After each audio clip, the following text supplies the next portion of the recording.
नमस्कार। मैं वीके शास्त्री अपने चैनल के माध्यम से आप सभी दर्शकों का बहुत बहुत स्वागत करता हूं।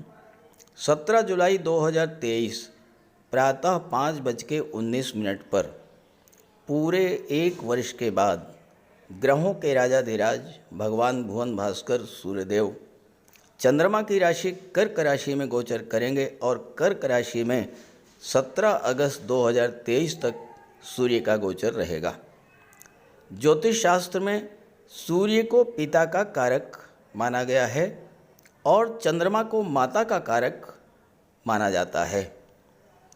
आप सोचिए, जब पिता पूरे एक वर्ष के लिए परदेश चले जाते हैं तो बच्चों को और उनकी माँ को पिता के आने का कितना इंतज़ार होता है, और जब पिता वापस आते हैं तो बच्चों की खुशी का ठिकाना नहीं होता।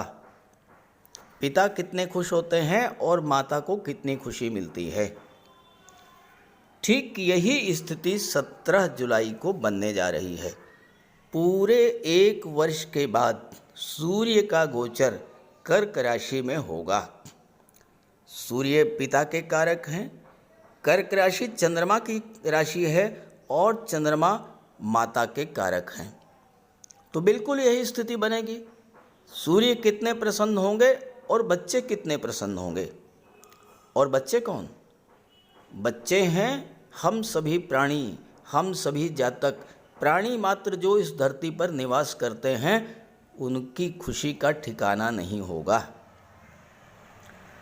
दूसरी महत्वपूर्ण बात, सूर्य है अग्नि तत्व ग्रह और चंद्रमा है जल तत्वीय ग्रह। चंद्रमा की राशि में गोचर करने से सूर्य की अग्नि शांत होगी, सूर्य शांत होंगे, सूर्य रिलैक्स होंगे, सूर्य प्रसन्न होंगे और हम सभी चराचर जगत को प्रसन्नता और खुशी बांटेंगे और अपने कारक तत्वों से संबंधित सभी फल प्रदान करेंगे।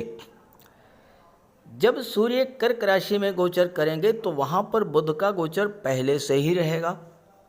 25 जुलाई तक भले ही मात्र एक सप्ताह के लिए बने, लेकिन बुधादित्य राजयोग भी बनेगा, क्योंकि इसके बाद बुध सिंह राशि में गोचर कर जाएंगे।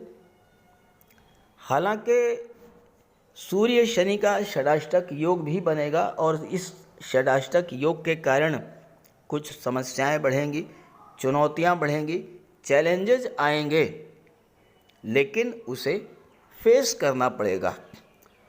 तो सूर्य के इस राशि परिवर्तन से क्या क्या संभावनाएं बन रही हैं आपके जॉब कैरियर को लेकर, धन शिक्षा और संतान को लेकर, लव रिलेशंस और फैमिली लाइफ को लेकर, भाग्य कर्म और पुरुषार्थ को लेकर, इन्हीं सब बातों का विश्लेषण करेंगे इस वीडियो में।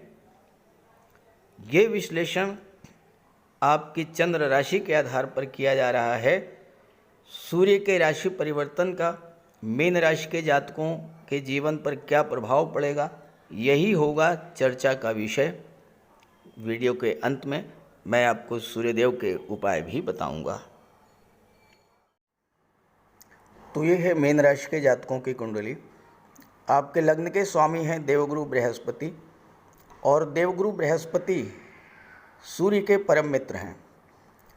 ज्योतिष शास्त्र में सूर्य को राजा की संज्ञा दी गई है, देवगुरु को महामंत्री की संज्ञा दी गई है, और महामंत्री की राशि में गोचर कर रहे हैं सूर्य कुंडली के सबसे शुभ भाव पंचम भाव में।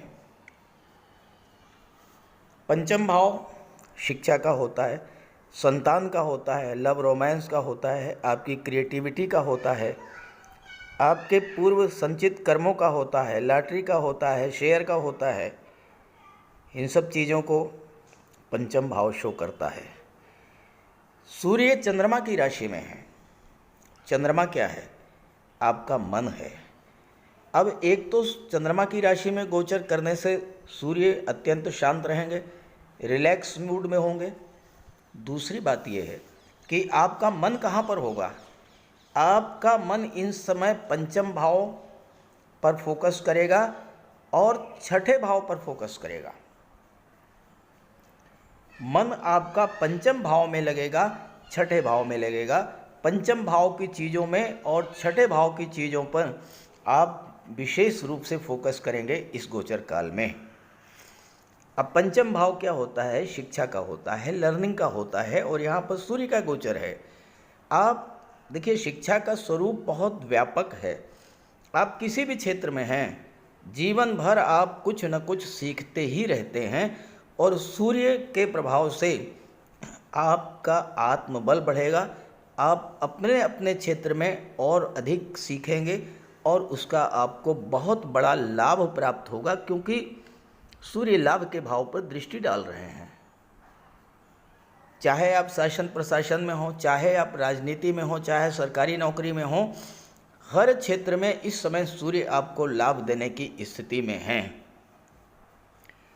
पंचम भाव शिक्षा का, संतान का, तो छात्रों के लिए ये समय बहुत ही अच्छा है, क्योंकि सूर्य छठे भाव के स्वामी हैं। तो आपका फोकस छठे भाव पर रहेगा, पंचम पर रहेगा, यानी कि कंपटीशन को किस तरह से क्रैक किया जाए, प्रतियोगिता को कैसे जीता जाए, किस तरह से सरकारी नौकरी को प्राप्त करने की दिशा में सफलता अर्जित की जाए, इस बात पर आप इस गोचर काल में विशेष रूप से फोकस करेंगे। और चूंकि सूर्य राजा हैं, सूर्य जीवन देते हैं, सूर्य आपको सब कुछ देते रहते हैं और लाभ के भाव पर दृष्टि डाल रहे हैं। आप अपनी जन्म कुंडली देखिए, अगर आपकी जन्म कुंडली में सूर्य छठे भाव में है या पंचम में है और गोचर में सूर्य पंचम में आ गए हैं, आप नोट कर लीजिए, आपको निश्चित रूप से सफलता इस गोचर काल में मिलेगी। लेकिन सूर्य का आपकी कुंडली में मजबूत होना भी जरूरी है। जन्म कुंडली में सूर्य बलवान है, तभी आपको ये लाभ मिलेगा। अब पंचम भाव संतान का होता है। आपका मन इस समय कहाँ लगेगा? संतान पर लगेगा, यानी आप अपने बच्चों पर विशेष रूप से फोकस करेंगे। बच्चों से आपका संबंध बहुत अच्छा होगा और आप अपने संतान के लिए कुछ करना चाहेंगे। अपने बच्चों को चाहे आप व्यापार व्यवसाय की दिशा में ले जाएं, चाहे आप नौकरी की दिशा में ले जाएं, चूँकि कर्म भाव के स्वामी बृहस्पति हैं, सप्तम भाव जो कि व्यापार का है, इसके स्वामी बुध हैं। बुध सूर्य के साथ हैं और इसके बाद 25 जुलाई को बुध छठे भाव में आ जाएंगे। आप अपनी संतान के लिए कुछ न कुछ इस गोचर काल में ज़रूर करेंगे, और आप जो भी करेंगे उससे आपकी संतान को लाभ होगा। सूर्य राजा हैं, 11वें भाव पर दृष्टि डाल रहे हैं। 11वां भाव सोशल सर्किल का होता है, तो सूर्य के प्रभाव से आपके जो संबंध हैं, रिलेशंस हैं, वो समाज के उच्च वर्ग से होगा। शासन सत्ता से जुड़े हुए लोगों से आपके संबंध बनेंगे और आपको इन संबंधों का लाभ कार्यक्षेत्र में मिलेगा, व्यापार व्यवसाय में मिलेगा, सोशल सर्किल में आपको इसका लाभ मिलेगा। यहाँ पर बुध आपकी कुंडली में 1 अक्टूबर तक रहेंगे और बुध 12वें भाव पर दृष्टि डालेंगे। देखिए, जब भी सूर्य की चर्चा हम करेंगे तो सूर्य के साथ बुध की चर्चा अनिवार्य है, क्योंकि बुध जो हैं या तो सूर्य के साथ होंगे या सूर्य से 1 भाव पहले होंगे या सूर्य से 1 भाव आगे होंगे। इसलिए हमेशा बुध के प्रभाव को देखा जाना जरूरी होता है। तो बुध विदेश भाव पर दृष्टि डाल रहे हैं, तो सीधी सी बात है कि आपको किसी विदेशी कंपनी में या विदेश में या किसी फॉरेन एम्बेसी में आपको नौकरी मिल सकती है। विदेश जाने का भी योग बनेगा, क्योंकि सूर्य लाभ के भाव पर दृष्टि डाल रहे हैं, बुध की दृष्टि विदेश के भाव पर है, तो आपको विदेशों से लाभ मिलेगा। बुध सप्तम के स्वामी हैं। सूर्य का प्रभाव आपके मन पर है। सप्तम व्यापार का है, छठा कंपटीशन का है। व्यापार के क्षेत्र में किसी भी तरह की कंपटीशन अगर है, होती ही है, इस समय आपका मन इस बात पर पूरी तरह से फोकस करेगा कि आप उस कंपटीशन को कैसे बीट आउट करें, आप अपने व्यापार में क्या सुधार करें जिससे कि आप व्यापार की में पैसा कमाने की दौड़ में अपनी डेली इनकम को बढ़ाने के लिए आगे बढ़ें, आगे निकलें। ये सूर्य आपको इस समय वो क्षमता प्रदान करेंगे, क्योंकि सूर्य आपके आत्मविश्वास में वृद्धि करेंगे, आत्मबल में वृद्धि करेंगे, और सूर्य के प्रभाव से आप चूँकि लाभ के भाव पर दृष्टि डाल रहे हैं तो राजसी वैभव भी प्राप्त करेंगे। यहाँ पर बुध दो केंद्रों के भाव में बैठ करके छठे भाव में गोचर कर रहे हैं। दो केंद्रों के स्वामी हैं, चौथे के भी और सातवें के भी। अब चौथा माता मातृभूमि का होता है, सातवां जो है आपके दाम्पत्य जीवन का होता है। बुध बैठे हैं छठे भाव में और आपके मन में सूर्य का प्रभाव है। सूर्य के प्रभाव से आपके अंदर अहंकार, ईगो डेवलप करेगा, इसमें कोई दो राय नहीं है। तो माता से या अपने लाइफ पार्टनर के साथ आपके रिलेशंस बहुत अच्छे नहीं रहेंगे। इस एक महीने में रिश्तों को बचा करके रखना होगा आपको। और चूंकि शनि और सूर्य में षडाष्टक योग बन रहा है, इसलिए मैंने शनि को भी यहाँ पर दर्शाया है। शनि से छठे भाव में सूर्य हैं और सूर्य से अष्टम पर हैं शनि, तो 6-8 का संबंध बन रहा है। और छठा भाव क्या होता है? विघ्न बाधाओं का होता है, परेशानियों का होता है, रुकावटों का होता है। अष्टम भाव कष्टों का होता है, पीड़ाओं का होता है, आकस्मिक घटनाओं का होता है। शनि सूर्य का संबंध जब भी बनता है तो राजनीतिक क्षेत्र से संबंध बनते हैं। आप पॉलिटिक्स में जा सकते हैं, जो पॉलिटिक्स में हैं, पॉलिटिक्स में जा सकते हैं या नहीं जा सकते हैं वो अलग विषय है। लेकिन अगर आप पॉलिटिक्स में हैं तो इस समय आपको 1 माह तक 17 जुलाई से 17 अगस्त के बीच तरह तरह के चैलेंजेस झेलने पड़ेंगे। पॉलिटिकल क्षेत्र में तमाम तरह की उठापटक होगी और आपको तरह तरह की चुनौतियों से दो चार होना पड़ेगा, चैलेंजेस को झेलना पड़ेगा, परेशानियों को झेलना पड़ेगा, विघ्न बाधाओं को झेलना पड़ेगा। इसके अलावा शनि सूर्य का जो षडाष्टक योग बन रहा है, चूँकि शनि 12वें भाव में बैठे हैं और 12वां भाव अस्पताल का होता है, और बुध जो है छठे भाव में बैठे हैं, छठा भाव रोगों का होता है, और बुध सूर्य का संबंध बन रहा है, बुध सूर्य की राशि में है, तो स्वास्थ्य का आपको विशेष ध्यान रखना होगा। शनि संबंधित रोग हैं, आर्थराइटिस है, जॉइंट पेन्स है, पिंडलियों में दर्द है, घुटनों में दर्द है, इस तरह की चीज़ें, या फिर माइग्रेन है, सिर दर्द है, हाई ब्लड प्रेशर है, हार्ट प्रॉब्लम्स हैं, एंजाइना पेन है। ये चीज़ें आपको सूर्य शनि के षडाष्टक योग के कारण आपको ये समस्याएं आ सकती हैं। तो इसके लिए आप भगवान भुवन भास्कर का उपाय ज़रूर करते रहें ताकि कोई अशुभ प्रभाव आप पर ना पड़े। तो बात करते हैं उपायों पर।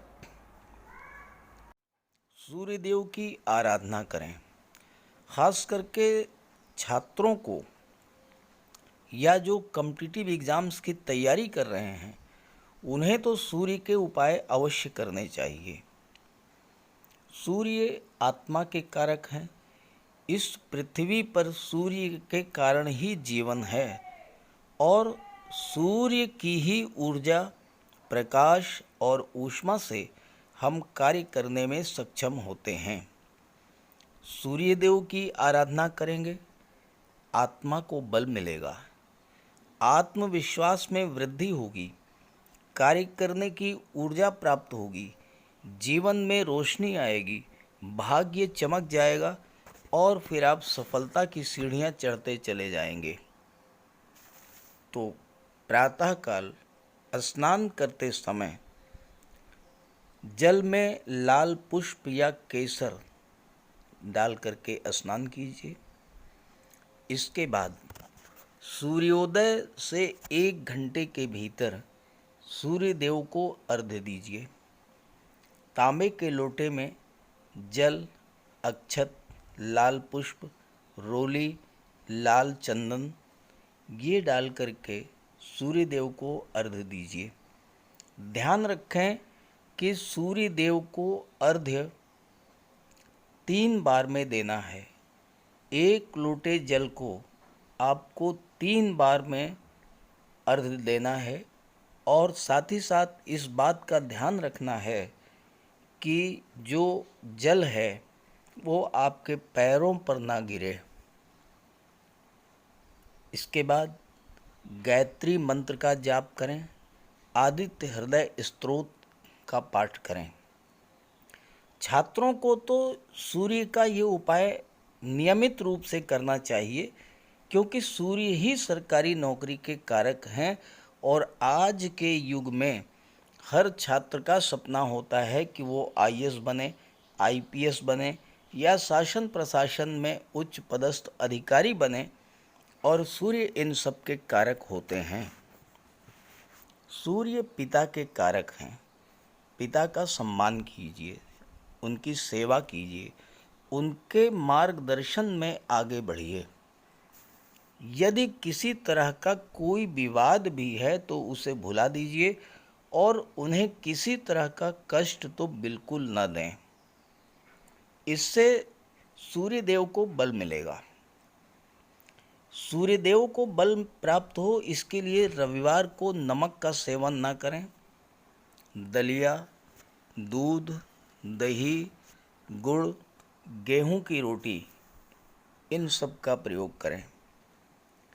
रविवार के दिन सूर्यदेव को अर्घ्य देने के बाद एक तांबे की अंगूठी या तांबे का छल्ला ये धारण करें और जितनी आपकी क्षमता या सामर्थ्य हो यथाशक्ति लाल वस्त्र, गुड़, गेहूं, मसूर की दाल या तांबे का दान करें। गौ माता की सेवा करें, उन्हें रोटी दें, चींटियों को चीनी दें, मछलियों को आटे की गोली खिलाएं। ध्यान रखें कि जो भी उपाय करें यो पूरे मन से करें।